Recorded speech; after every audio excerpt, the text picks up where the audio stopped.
So it's not me like personally being rude or anything. And Miss Nikki's name is, hold on, Miss Arthur Nikki Nicole. Okay. Oh, Oh yeah, yeah, so we want to make sure we want to yeah. make sure we do the right things. So we are officially going live right here. Hello, hello, hello. I want to take a moment. I want to thank everybody. This is so awesome. This is so awesome. I want to take a minute. I just want to hit the share button. And as I'm hitting the share button, we have none other than Willie C Williams. Willie has an awesome testimony. Willie is out here showing people that incarceration is not an excuse. And then he has Miss Arthur, Nikki Nicole, right here by his side. And Nikki is Oh, his, oh, that's what is, Angelina. That's what is Angelina. Miss, huh? That's Angelina Phillips beside me. Angelina Phillips. Yeah. Okay, I said the wrong thing. I'm sorry. Please don't beat me up. Please don't beat me up. Please don't beat me up. That's my good friend though, Nikki. That's my good Okay. friend. Yeah. So Miss Angela, okay, give me this beautiful queen's name again. This is Angelina Phillips. Angelina Phillips, thank you so much for being right here. Listen, we jumped on. We are officially live streaming on YouTube and we are on Facebook as well. And I want to thank both of you all for chiming in right now. So, Mr. Willie, let's go in details. This is life after incarceration. So, talk to us about what led to your incarceration, if you don't mind. What led to my incarceration? Man, that was a long time ago. But 1996, I got incarcerated for attempted murder. I got sentenced to 40 years in 96 for attempted murder. So, that's been a long time ago, but that's part of my story. Okay. And if you don't mind me asking, how long were you incarcerated? And I'm asking because I want to create so people can kind of understand why we can't come up with all these excuses.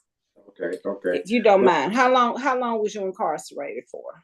I was incarcerated for 17 years. 17 years. I went from 1996 to 2013. So I was 25 when I went to prison. I was 40, 42 when I came home. 42 when you came home. 25 when you went to prison. 42 when you came home. So, we're not going to focus on the life inside of jail and all of that. But coming home, I could presume you may have had probation or some type of house arrest, or you may have had to report to maybe like a probation officer. So based off what the system had set up for you, do you think that the system, not what you did on your own, but do you think that there was adequate getting back into the groove of things as far as what the system may have had laid out for you? What is according to what part of the system you're going to get released from? Job opportunities, housing opportunities, those type. You paid your dues. Yeah, so did you have your were there any job opportunities? If there were job opportunities, were there jobs? Were they careers? Did they have anything set up? Were you able to get any type of trade, any type of certifications while you were in? Yeah, 17 years. I did a lot of stuff. Main thing I did, I got my barber license. I did that for maybe about 10 years of my incarceration. I did that. But besides that, anything else besides that, I was at a maximum security. So at maximum security, we didn't really have nothing but GED, and because we was at maximum security, we couldn't have nothing. They took everything away. So we had to do nothing. We couldn't do nothing but play cards, basketball, fight. So that's all you could do. So it wasn't really nothing during my time, but it's changed since I've been gone. So now they got the college program back there now. But before I was released, one of my siblings had a cleaning service, so I already had a job set up for me when I came home. So that gave me a little advantage right there. When I came home, I had already had a job, had a place to go. So a lot of guys come home, they don't really have a place to go. They don't have a foundation. So I was lucky enough to have that foundation when I came home. You had a foundation, I understand, as you stated, but it was something deeper than the foundation. You wanted something beyond that foundation. You're out here, you're a published author. You have this movie, it's coming out with part 2, or is part 2 out? I can't remember. You have this book. You've been doing speaking engagements. You've been helping on community outreach. So that's not like, oh, somebody laid all of this out for you. It was something inside the person, something inside you. Well, I'm a self-motivated person. I'm a self-determined person. So it don't really take much for me to be motivated, because I did so much time in prison. You know, like I said, I was in the maximum security. So you got maximum security, you got super maximum security, then you got death row. Mm-hmm. So I was 2 steps, you know, close to death row. So by me coming out here and seeing plenty of opportunities out here, that, you know, mm-hmm. it's like I say, it don't take much for me to be, you know, to motivate me to do what I got to do, because I see what I got to do. You know, I know I got a good project going on, and, you know, I'm riding the wave. So how did you get started with your book, with your clothing apparel, with your movie? What was the motivation behind it? Okay, so I think it was 2008. I got caught with a cell phone, so they put me in solitary confinement for 6 months. So instead of going crazy, I just started writing. I came up with characters and everything. So within that time, I think it was like on my 12th or 13th year. So within that time, I read plenty of books. You know, I read plenty of books. I heard plenty of stories, and, you know, so I was like, you know what? I just started writing, and I came up with a book and a half while I was in the hole. So that started it all. And I was, and I let a couple of guys read it while I was back there. They said, man, that's a good book. That's a good book. So I done got brave. I done sent it out to people in society. They were like, you wrote that book? I was like, yeah, I wrote that book. I said, that's a good book. That's a good book. So I know the book is already good. So I was thinking about 5 more years. I came home. About 5 more years, I came home. Then a partner of mine, he wrote a book. And I was like, man, you know what? I got a book. And then I had met Angelina in 2014. Yeah. 2014. She read it in 2014. It was in paper and pen. It was in paper and pen. And then my partner, like I said, had wrote a book. And I'm like, you know what? I'm gonna write my book too, but I don't know how to type. But she know how to type. So she said, let me type that book up for you, get it out that notebook.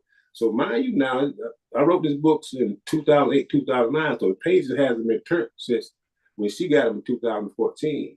Okay. When she read it in 2014. But we didn't start back on this thing to like 2020. 2020, we started back. She started typing it up, getting it right and everything, and we put it out there. It did good. It's doing 21. Yeah, 2012, it did good.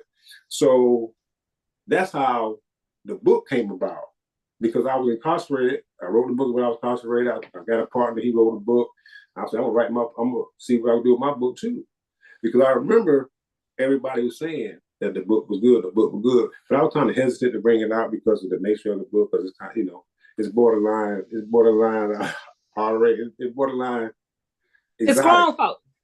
Yeah, it's grown folk. You gotta most definitely be of age to read this book right here. But if it wasn't for her, like I'm saying, I don't know how to type. I just know how to pick. So if it wasn't for her putting it in, getting it right, putting it in book form, and sending it to Amazon, I wouldn't have been here talking to you right now. And also, this your second question was about the clothes. If it wasn't for her at her desk at work, looking at stuff, and she sent me something. She sent me some jerseys. So I'm like, I like them jerseys. I didn't even think about it. So no, first let me back up to the t-shirts. Yeah, the t-shirts. We started off at t-shirts 1st. Mm-hmm. So I'm like, I never thought about no t-shirts. I just went, write the book. So next thing you know, we started selling t-shirts before the book came out. Mm-hmm. And then the book, kept on selling. It kept on selling.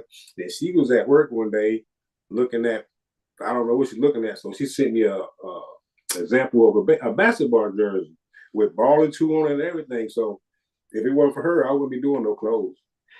I wouldn't be doing no clothes, but I want to take a minute, and this queen's name is Miss Angelina Phillips. Angelina Phillips. Well, thank you. And we know that this is Mr. Williams, but I do want to commend you because, and I'm gonna tell you why. But seriously, I'll BS aside. The reason I asked Willie about what the system had lined up for him, because the system would truly lock people up, release people, and there's truly no rehabilitation with work. Like, okay, you can go work at McDonald's, you can go do this, you can go do this, but this, like, no, like, he served his time, and basically you left out here to hang, and luckily he had somebody in place. However, I commend him though for acknowledging the fact that you actually play a major role in the book and the clothing apparel. So before I mess with him a little bit more, because I got to get him to talk to these younger people, or these wannabe older people, or these wannabe people who just don't whoa. When you read that book though, because here's the thing, I think what people tend to not pay attention to. We look at people based off status. And it's deeper than status, in my most humble opinion. So when you read the book, when you read what he wrote, what was it? What made you be like, okay, wow, let me and be honest about it, and I'm gonna tell you, take off the veil, be honest about it. What? And don't you look at her too hard, because you can't look at her too hard now. Wait a minute now, because I'm digging a little deep. I'm digging for a reason though. I'm digging for a reason, but I don't want to try to put words inside her mouth. Okay. When you read the book, or when he sent you the manuscript, what was it? Ladies and gents that's listening, we need to pay attention, or to those who will. What was it that made you be like, okay, this is what I'm willing to do. Let me do this for you. And then let's do this. What was it? Well, that's a good question. Couple of things. First of all, it was a book written in the context that he just told you. So, in prison, all those other kind of things. What made it so different? The fact that he wrote it, and I didn't know another author that had done, wrote a book in that kind of environment. We hear of authors going away, a cabin, that's what we see in the movies, but to have an author, someone that handwritten 3 notebooks worth of books, that stood out to me. But the book itself, it's a good urban novel that has a good flow to it. It's just meat and potatoes. It's not, he didn't set a whole lot of different scenes and, of the settings, but it's a really good flow to the book. It's very detailed. It was a good read. But more than that, to piggyback off of what this is all about, we're talking about him coming out 17 years, all this other kind of stuff of what he did. It's more to life than that. And I wanted not only the world to see him, it's more to his life than that, but him too. So I begged him, let me write this book. Let me type this book. Let me type this book. You know, because I felt like that was important too, for him to see himself as something other than an ex-convict or someone that had served time or did what he did and all that kind of stuff. So I feel like that was a good seed to sow. And then everything else just kind of took off itself. I mean, one thing, I did little bits and pieces. He giving me a lot of credit, and that's humble, but he's out here doing the leg work. Like I typed it and, got it kind of pretty and decorative for the first one, but for the most part, getting it out here, marketing, distribution, he's the one that's making that work. So yeah. I always pick at her, right? I always pick at her. I say, she up in the high rise in the AC, and I'm on the streets. You know what I'm saying, in the hot heat. Yeah, making it work. And the reason I wanted to put that out there and ask that question is because sometimes people go through things. Yeah. I almost said the wrong thing. Sometimes people go through things. And sometimes people don't know how it's going to be accepted when they're, as he was writing. Sometimes there are so many people that are in whatever situation, and they're right, but they don't know where the acceptance come in. And before I pick on him a little bit more, I do want to commend you because you still had belief in him because you didn't want to see himself that way. Yeah, right. That stuff people, like, I'm getting emotional for a reason. That stuff people miss. People, we as humans, we look on the surface. And enough of us don't look right here. And for you to look for right here, though, and to encourage and inspire that is rehabilitation. Oh. Hey, that's deep, man. That's rehabilitation. That's deep. I like that. Yeah. I like that. Yeah, y'all got the right one right here, right now. I like that. Yeah, that's true. That's true. I like that. That's true rehabilitation. Okay. I've had to learn a lot since 2020. So the younger generation, my crew taught me a lot. When I say my crew, my kids, my nieces, my nephews, those I feel like connected to me, like, they taught me a lot. They taught me a lot, but I truly know for a fact that for what you have given, that is rehabilitation. Because it takes a special person to see somebody deeper than where they are in their circumstance, and you try to encourage them beyond that because you see deeper than that, and you don't want them to see themselves based off where they are in the present. But this is truly where you can be based because this is what you have done. And I just truly don't believe enough people do that. And that's why I wanted to pick on you for a moment, my beautiful queen, because people don't get enough of that, right? It's easy for people to say, and I'm gonna say, don't, and cuss me out after the fact. She got a thing for him. She was just doing that. She was just trying to help him out. You can have a thing for anybody you want to have a thing for. But at the end of the day, it still has to be something that sets that person apart to make somebody want to be like, okay, I feel like you need to run with this. Yeah. And so thank you for encouraging him in that. Thank you. Yeah. Because people are not encouraged in their chaos enough. I call it selective amnesia. I feel like so many people have selected amnesia. The only difference between him and other people that are incarcerated and in jail, he got caught up and other folk didn't. Yeah. That's the real deal, Holyfield. They had officers tell me the same thing. They said, I did things before, I just ain't get caught. So, you just didn't get caught. And so I thank you so much for sharing that, because there's somebody right now, there's male or female, they're sitting, they're straddling the fence. And they don't know if they should support this person, whoever it is, whether it's their wife, their husband, their niece, their nephew, their auntie, their uncle.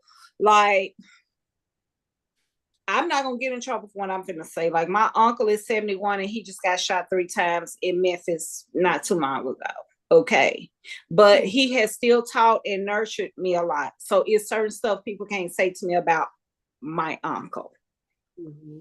Right. You get what I'm saying? Right. I'm not gonna get caught up in the, like, regardless, it's stuff that he helped teach me and even recently. Well, we're gonna expose that later. We're gonna talk about that right now. But because he'll probably call and cuss me out if I told him what I called her too. Yeah, he one of them kind. But it's somebody right now they're sitting on the fence and worried about how people are going to look at them or deem them for standing in somebody's corner. And when I tell you, I commend you, and you deserve that bow. You deserve your clap. You deserve your praise, because you may have been afraid. You may have been reluctant, but you still stood your ground and you still did that. And I thank you for that, because you truly set the path for helping him get truly rehabilitated and helping him get started out here. And if more people did what you did, we will have more hope. Mm-hmm. We will have more positive energy, and we will have less people getting out here, getting frustrated, feeling like they back against the wall and feeling like they got to do whatever they got to do to go out here and make it happen. And for that, I appreciate you for that. And I'm telling you that as a woman. I'm telling you that as somebody who has been around people who's been incarcerated. I'm telling you that as somebody that I can just pick up on your vibe, that you have a sweet spirit. You have a sweet demeanor about yourself. You got such just pleasant understanding about yourself. You don't judge people based off what they see. Even if they pop off and say the wrong thing, you one of them people that truly give people the benefit of the doubt. You one of them people that want to calm everybody and everybody down. Yeah, you would probably be that sister to me to be like, Letha, calm down. Letha, it's okay. Letha be like, now you'll be like, look, it don't take all that. Letha be the high-headed one and you be the one like, look, calm down. It's okay. And I thank you for being that type of person, because you're a type of person that clearly set balance. Yeah. I think I'm right. If I'm wrong, y'all can let me know. You know her personally, so? Yes. Yeah. How would I know that? We done connected. Yeah. How would I know that? Because I know what I see. And when I see it, I think that it needs to be commemorated and it needs to be acknowledged, because she gives the acknowledgement. As much acknowledgement as you giving her, she's turned right back around and say, I ain't did nothing, honey. You did a whole lot. Right. Yeah. Foundation. She always do that. Right. Foundation. So, and I thank you. Like, I thank you because people need to understand that is truly what, and I'm not trying to go overly churched here, but that's what ministry is about. Ministry ain't no building. It's what you carry in your heart, and it's what you give out to the next individual. Mm-hmm. And you are a gifted lady, and I thank you for being that. And I wish more of us had your sweet, sweet spirit. Yeah. That's sweet to say. But you are. And he know I'm right, because he ain't, I'm paying attention to him. He ain't looking all crazy. He ain't looking all like, nah, you're giving her too much credit. He ain't looking like that. I'm paying attention. He has this humbleness about himself. when you're spoken about, and that means a whole lot. And then you gotta humbleness about yourself when you're spoken about. But just know that we need more people like you. Well, you know us or something? That I don't have to know. As you and pay attention, listen, I connect with people that for the most part are truly genuine and are real. I appreciate and I'm one of them people. If you ain't went through much, I'm one of them people though. If you ain't went through much, it almost ain't nothing much you can tell me. Because I'm that type of person. Yeah, that's fine. So now that we know the role that she has played, we know what she has, and she's not playing a role, she's leading the role. So I really said that the wrong way. And I didn't mean the word playing. We know the role that she leads, and we know the role that she does. So now you're here. Mm-hmm. And now you're no longer incarcerated. And if somebody somewhere gonna say, oh, Willie C got the hookup. He had this lined up for him. He had that lined up. They still, what would your response be to anybody? Because people gonna say it, people gonna think it, people gonna thought it. What would your response be to that statement? Well, the people who know me know that I come from the bottom. I come from the projects. So, and the way they say something that, some other than that, they ain't believe it. I'm a humble guy. I'm a violent guy too, but I'm a humble guy too. Does that make any sense? It makes plenty of sense. So what would you tell people that have been incarcerated or that may be down on their luck and that may say ain't no opportunities out here? Man, I'm trying. Ain't nothing happening. Won't nobody give me an opportunity. Ain't nobody listening to me. Won't nobody give me a chance. What would your response be to that? Well, it's according to the age of the individual I'm talking to, according to what age they are. But if this is somebody that's over 18, they ain't doing nothing, or, it's laying around their mom and dad's house, I tell them, they got day labor. They got jobs. You ain't got to work that job every day. It's something called day labor. You go down there and you go get a job for a day to give you $130. Just talk to them about that. Talk to them about, if I see them in the street, what's going to happen to them. Because everybody want to be gangster. Everybody want to be this. I'm on the hood. It's my hood. It's my hood. Mm-hmm. So I had a conversation with a guy the other day. He said, yeah, my hood. So I said, your hood. I said, do y'all own that house? And I said, yeah, okay, y'all pay rent. Miss that rent a couple months to see if you gonna still be in that same hood. I try to get them like that. People, I say, so they try to be gangster. You know what gangster is? Gangster to me is taking care of your family. Gangster to me is taking care of your kids. Gangster to me is, going to school. Gangster to me is doing something better with yourself. And it's like we take it back with Angelina, when she wrote the book for me. See, I didn't want to be known as Willie. Oh, he done did 17 years. Oh, he done did 17 years. So I wanted something different. So by me putting that book out with the help of her, I done changed the narrative now. So people look at me and don't look at me as the Willie that did 17 years. They look at me now as the Willie that's writing the books. Mm-hmm. Okay, so yeah. So, but back to your question. I want to tell the kids and the grown kids and the ones that think they grown, when they get back there, it ain't.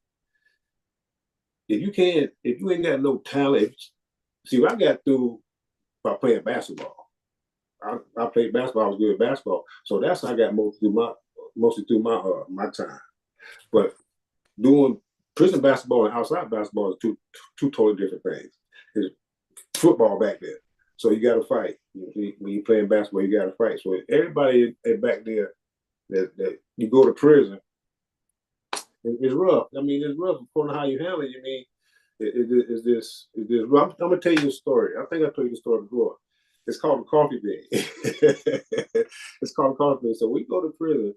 you can either be one or two things, three things.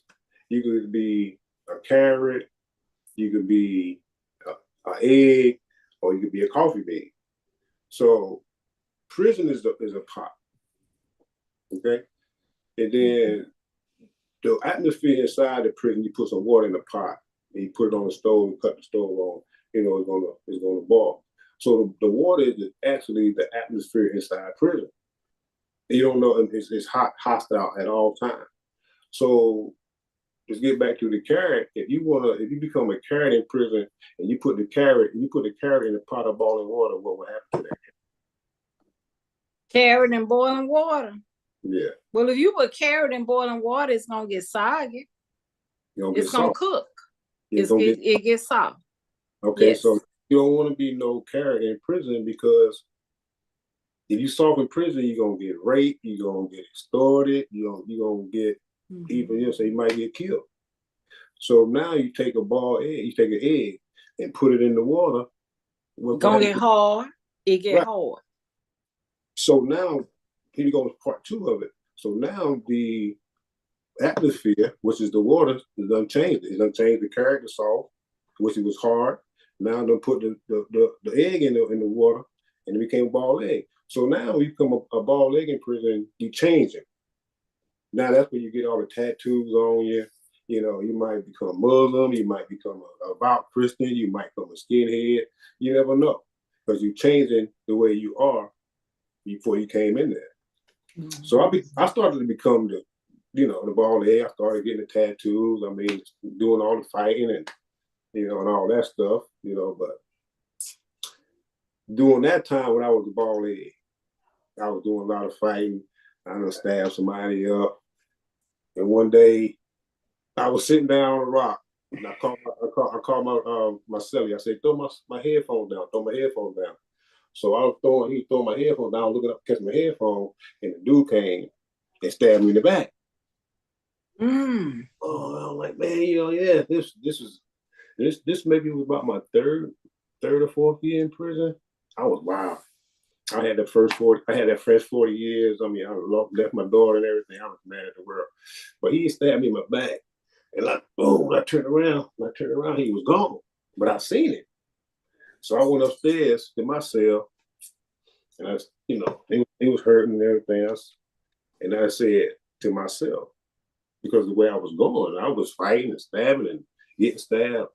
So I was like, somebody gonna kill me back here. I'm gonna kill somebody back here. So that then right there, I think I was like 99 maybe. Yeah, 99. I did like 3 years then, and that changed, right? So let's get back to the story. So now take a coffee bean. You take a coffee bean and put it in that hot boiling water. What's gonna happen to it? The coffee bean, it cooks. Yeah, it's gonna change the whole. It breaks down. It cooks. So that's what I had to do. I had to become that coffee bean while I was incarcerated. So I had to change the whole environment where I was. I had to learn. I was learning Arabic. I was learning Spanish. I was, boxing. What I'm saying? I was doing some of everything. I didn't really play cards and gamble and stuff like that, because that wasn't my thing. I was trying to better myself. Learn different languages, meeting people. I mean, about 17 years in prison, I done met a lot of people. So that's why I got so many characters I can write about, because I done met so many people. So, yeah, but that go back to that story. The carrot, the egg, or the coffee bean. And the coffee bean. The carrot, the egg, and the coffee bean. Yeah, it could be the one. So, with where you are now, you got some great things, going for yourself. Like, you really do. And I don't want to say it's just for yourself, because you have a team as well. But however, there is this conception, and I don't want to call it misconception. I feel like it's misconception. So I'm gonna say what I feel like. I feel like it's a misconception that just because people have been incarcerated, that I feel like, for whatever reasons, how people are labeled on paper, they have not been given the adequate, I feel like people are not adequately given the chances that they should be given on paper. That's just me personally. But when it comes to being a convicted felon that has been incarcerated on paper, has that affected you with housing? Has that affected you with your business? Has that affected you with being able to be, renowned in your community? And we know that these are things that you are doing, but on paper, has it affected you? It hasn't affected me it hasn't affected me in one bit because, like I'm saying, I'm a self-motivated, I'm a self-determined guy, and then I have, thank God I had, good family members, when I came home that had things set up for me. So I didn't really go through that part of coming out of after doing 17 years and not having no place to go, living with a girl, living with a cousin or something like that. I had family members that had their own place. That I went to their house, stayed with their house, found me a job, and ever since I think I was maybe out 90 days. I think probably about 90. Yeah, probably about 90 days because I know a lot of people, and by knowing a lot of people, some people got their own business. So Mm-hmm. I didn't really, sit down and go to applications. I said, man, he got his own trucking business. He got his own grass business. So that's what I did. That's how I did mine. So to avoid that, have you ever been incarcerated? Question. I know a lot of people, they got their own business. Yo, man, what you got? I got my lawn service. Oh, I'll give you $12. You give me $12. And I'm okay, that's $1,000, that's good money to a person that did 17 years come out make $12 an hour. So that's what I did. I just went to people that I knew had their own business and, started like that. So for people that may be, even if they haven't been incarcerated, right? Because we live in an era where things are just truly different. They're different from when you and I was a teenager. So even if they were not incarcerated, but there's still somebody out here with some type of struggle, but they out here trying to grind, but they don't want to per se do like the job thing. What would your advice be for them? Well, they don't want to do the job thing. I mean, you got to think about where they stand at, how they gonna get money in their pocket, how they gonna eat. I mean, you can't. Because why I raised that question, right? I'm saying, but okay. Because we live in the era. Let's be real, and I'm not picking on nobody, but we ain't gonna call no. I am not gonna call no names. All right. I know a few people that they don't want to do the job thing. Yeah, I know a lot of people like that too. And I was reminded last night, but let me tell you what I was reminded of. I was reminded last night that if you was not raised as a hustler, this doesn't mean doing any type of illegal activity. But if you wasn't raised to hustle, you need to keep your job. Right. Because your mindset and your endurance is totally different. People that lived the hustle life, and it's not saying hustling illegally. This is saying hustling, period. The drive is something totally different. People that work jobs, they work off a routine. Well, what's concerning me about people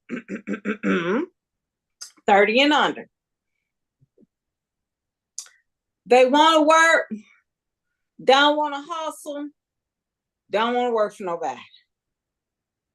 Social media got them thinking that, because I see Willie C out here with all this stuff that he got going on, because I see Willie C doing all these great things, because I see Willie C got this book, because I see Willie C has been rehabilitated. Social media got so many people doing it, they can be what Willie C does or what Willie C do. So, like, what would your insight be to those people? Because I'm concerned about these people under 30.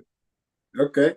So what I would do, or what I have done, it's kind of tricky. You gotta like I gotta like sit down with a person and give me about like 10, 15 minutes, have a conversation with that person. Then I can like you did Okay.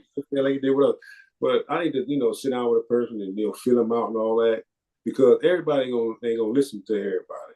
So Okay. who will she think he is? Who will think he is? And then fuck Yeah. that. Yeah. You can't save everybody. You can't save all them kids. Or some of them, Okay. some of them, some of me. You got under 30. You got just so enough crack babies. You know what I'm saying? So, them. You got kids right now, 30 years old grandmamas. You know what I'm saying? So That's true. so it's kind of the age that now the kids got the parents. You got they great like I'm saying, they get their grandmother at 50, their grandmother at 30. They may be a great grandmother early 40s. You know what I'm saying? So it's kind of hard to talk to some of the kids, but every opportunity I get, because especially when I go back to my hometown, everybody wants they go with it, they will talk, what's up, Ballin, Ballin, and I try to sneak some knowledge into them, I thought, I got to, it's only right that what you been doing, man? But I heard you been, you need to tighten up, man. Give like, because I know, what I'm saying, I come around sometimes, the guys, they be drinking a little red cup, they see when they put it on it. Yeah.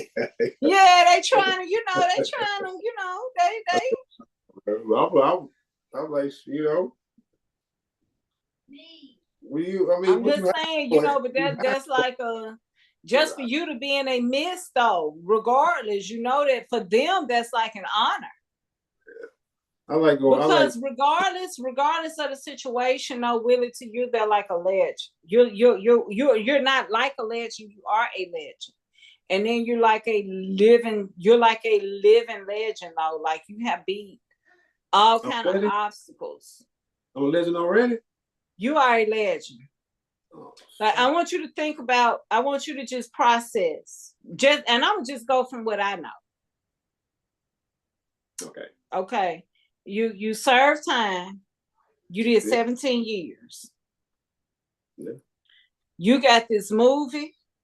It's coming. You got this book. 2 of them. 2 of them. You got this movie. You got this book. You got this clothing apparel. You out here, you out here doing speaking engagements. You out here talking to people and you're still connecting with people in the community. That's living legend, honey. And then you're doing things on a positive level. So people try to impress you. I just need you to know that. I'm not saying I'm passing how they try to impress you, but you're going to come across a lot of people and they want to be impressionable to you because they want to seem like they're in favor of you, because they still appreciate the fact that regardless of where you were versus where you are, they truly honor you. You need to know that. I do. I'll be trying to play it off though. I do. You're a hood idol. And I'm gonna send you a shirt. I'm gonna send you a shirt, and he ain't even told me, but he gonna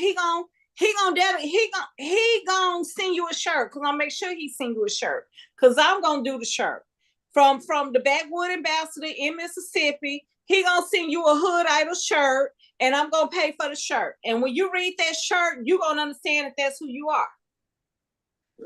I try to. I'm gonna pay for that shirt tonight. I'm gonna hit him up in a minute. I don't even care how much it costs. I just need the mailing address. That's all I need. The mailing address and the size. Because you truly got to know though, that people want to be favorable in your presence because of not just your past, not because of who you used to be, but because of what you have overcome. Yeah. I mean, I'm gonna send you that shirt. Just remind him that I'm the one that paid for the shirt, okay? Okay. Remind him that I ain't paying both for one shirt. Just remind him that I'm the one that paid for the shirt. But you're gonna get you a shirt. Yeah, I need to get him a Ballin shirt for him and you a hood idol shirt for you. That's what I'm gonna do. I need to get you a Ballin shirt and get him a hood and get him a Ballin shirt and get you a hood idol shirt. Because people, you are truly an example of somebody who has set a standard to a whole nother level. Like you set a standard, like there are truly no excuses. Like what excuses does anybody have? 17 years? Let's be real. Attempted murder? Let's just keep it a little real right now. Yeah. Let's just keep it real. If we put all jokes aside, let's keep that part real. And then you have done such, and you're not just, you haven't just done things, you're still presently doing great things out here because you was determined that you was not gonna let what your past was be your destiny. Yeah. That's one of my mottos right there. I was like, your past don't define your future. You know, it don't. And I commend you for that. Yeah. So, but yeah, we gonna when we hang up, I want your mailing address because I'm gonna get that shirt. It may take 2 weeks to get there, but that shirt gonna get sent to you. And just know if you get anything to say hood idol, your girl had made sure it got sent to you. Just make sure that because you have truly set a stage and a standard, and you have reminded people that there are truly no excuses. Yeah. And then you mentioned that you didn't even know how to type. No, I don't know how to type. I know how to pick. So you saying you don't know how to type, not you didn't know how. And then but you were still able to do a movie and a book, something for people to read, a clothing apparel. What excuses do people truly have? Yeah. I mean, I don't know. I really can't say why people don't want more for themselves. You know, some people get stagnated, you know, in life, you know, like go to work, come home, go to work, go to church, come home, go to work. You know what I'm saying? People just set in their ways, and I was like, nah, I just can't do that. I just can't, you know, depend upon. I got to have my own stuff. I just got to have my own. So I was like, what was your advice? What would you give to people? What would your advice be? Matter of fact, I'm sending 2 shirts because I got to make sure the queen get one. Yeah. But y'all, please let him know that you know who made sure you got them shirts. We got you. What color you like? What color you like? We gonna. I just need the sizes. Look, he gonna have to see whatever color he can get. And then once you get your shirts, we gonna get him a Ballin shirt, and then I'm gonna get me a Ballin shirt. How about that? We gonna do it at the same time. We gonna send you one. Yeah. Cause look.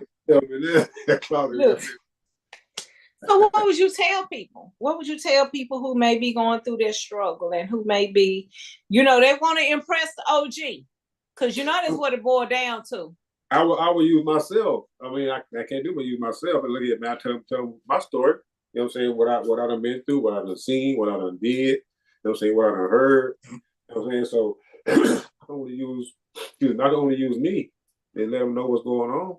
You know, because once you get behind them, once you get them fences, you know, your fellas might, you know, free whatever I'll give them about a good year. Then, you know, they might release some blooms for you. You know, this is first year he been gone, boom. But after that, you start getting them 5, 10, 15, 20 years, man. Shit, people gonna forget about you. There ain't gonna be no homeboy and this, that, and the third, this homeboy, that homeboy. The boys, they gonna end up having families. Some of them gonna die off. Some of them end up right there back there with us. You know what I'm saying? The rest of them. So it ain't worth it, man. You know, like I'm saying, a real gangster. You know, real gangsters got jobs. Real gangsters gonna take care of their family. Real gangsters taking care of their kids. That's gangster to me. A gangster to me, you got a gun. You on a government block. Like I'm saying, you don't own that house. You know, you let your mom and dad don't pay that rent no people's house. Your ass getting about the people's house, you go be on another side of town. You know what I'm saying? So you know, it's kind of try to say, let them boys think, he ain't no block, you don't own no block, you don't own nothing, so me calling me, sometimes I don't know how they get the number. Well, they know. Look, they can look you up, honey. You superstar. You superstar around here, and people trying to impress you. So how can people locate you, and how can they find your clothing apparel? How can they find your book? How can they find, like anything that Mr. Willie C got to offer? How can they find it? The only thing you got to do is go to Google. Yeah, and Google author Willie C Williams. Don't pull up. They're going to pull up everything you want to know. You want to go to the website, you want to go to social media, you want to go to it's all type of stuff. That's all you got to do. Go on Google and Google author Willie C Williams, and everything come up. So I'm on every social media platform. They take you straight to Amazon to the book. They take you to the website. They take off to the videos I did. Take you to my YouTube channel, Ballin First of a Trilogy YouTube channel. They take you to the website. It's so much. There's so much to say. So I just this author Willie C Williams on Google, and everything come up. Well, I want to thank you for allowing me the opportunity again. We had a kerfuffle the last time, but hopefully, I'll be he done adopted him a sister all the way from the SIP, baby. So y'all might as well get ready, because I'm gonna be all in him and the Queens sure is, because I'm gonna be all up in the mix. We got you.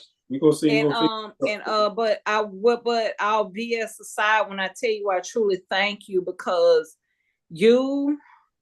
it's an honor at the end of the day to be before somebody who has went through what you have went through. And then you are where you are, and you have no excuses about it. And I think that this is something that people need to share to the younger generation. I'm going to make sure that minds watch it again, regardless. I'm going to send it to them, whether they hit the click button or not, but whatever. And the reason I say that, because we know what times we are in, and we in this fast-paced society. It's this thing coming out about Freaknik. I'm like, Lord, help us all. I hope I don't be so. I hope I don't show up. Because I know where I was, and I know, not at Freaknik, but at one of the other shows years ago, my face was kind of seen hanging out of the rainbow. Yeah. But that was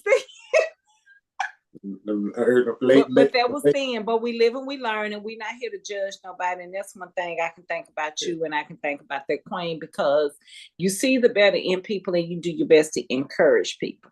Right. So people know how to Google you. Only thing I need you to do, I need your shirt size, I need her shirt size, I need a mailing address. We got you. And when you see something that say Hood Idol, no matter who it came from, just know your girl looked out for it. But when you see the message on it, yeah. Because you truly are that. Okay. And you deserve to be commemorated, because you are a king. You are a walking king. You are a living legend. And it's an honor, regardless of the situation. It's just an honor to be before your presence. And this is not lightly. I make a lot of jokes, but I don't take this lightly. I am truly humbled to just be before you. Thank you. And I will be in touch, and hopefully we can collaborate a little bit more, okay? No, definitely. But we got some stuff for you too. Okay. We got some stuff for you. Thank y'all so much, okay? Thank you for having me the information, please. I'm going to do that. Okay, y'all be blessed, and I thank y'all so much. Thank you. Good night. Good night. Bye-bye.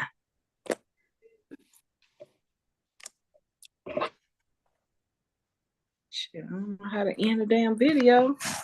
God damn, the hell wrong with my phone. My damn iPad is freezing.